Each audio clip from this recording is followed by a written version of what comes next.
I've had a terrible oil leak from the transmission system, which is also the oil that lubricates the clutches and the brakes, runs the transmission steering control valve. There's the steering control valve. So I've got to take this brake drum assembly out.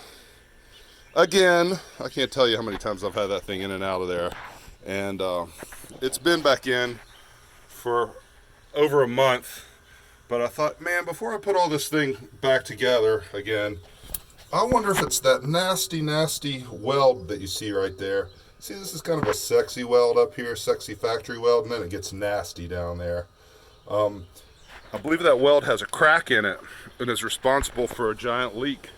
I'm leaking like half a gallon to a gallon of fluid an hour on this thing. Doesn't sound like that much, but at $100 a pail for oil, you know, that's like 20 bucks a gallon for oil, and 5 or 10 hour day running the machine, you know, that can get pretty expensive, 100 and 200 bucks.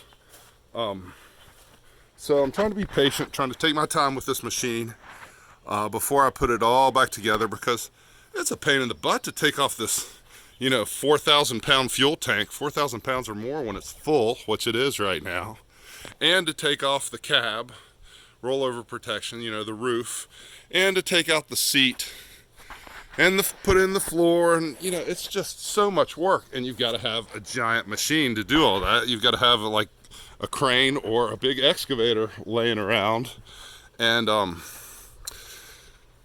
putting this brake drum clutch assembly in and out of the machine, that's a pain in the butt, man. Pulling it in and out, even once you have all that other stuff taken out of there so you can actually get to it, because usually this is under the fuel tank, it's under the seat, there's the steering control valve.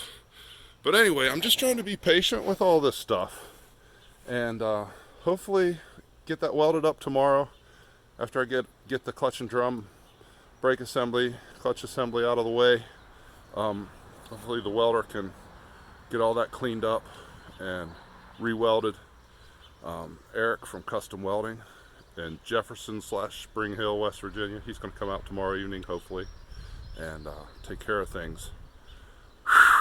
God, I hope that fixes the leak and then gives me the green light to put this thing back together, because it's a real exercise in patience dealing with all this stuff.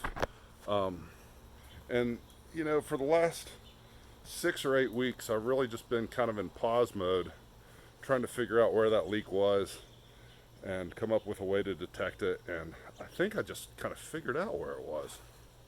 So it leaks like right around where this drawbar assembly mounts up on the machine. The drawbar in the back left corner bolts to the frame / chassis of the machine, which is that whole compartment that houses the bevel gear and the steering clutches and the brakes. And you can see it's like extra oily right there. And I'm pretty certain it's just a really strange place for a leak to occur. You know, you would think that would be like such a strong, super beefy area. I don't know if it was an original manufacturing defect or if someone put a stick of dynamite in there or what, man. You know, I say that kind of in jest, but also kind of seriously. Not really. But Marty was telling me that the old-time mechanics, you know, when they first got these machines, they didn't have any tools to work on them, and they would put dynamite in these machines trying to get those housings pressed off the bevel shaft, because they didn't have that equipment like we had when we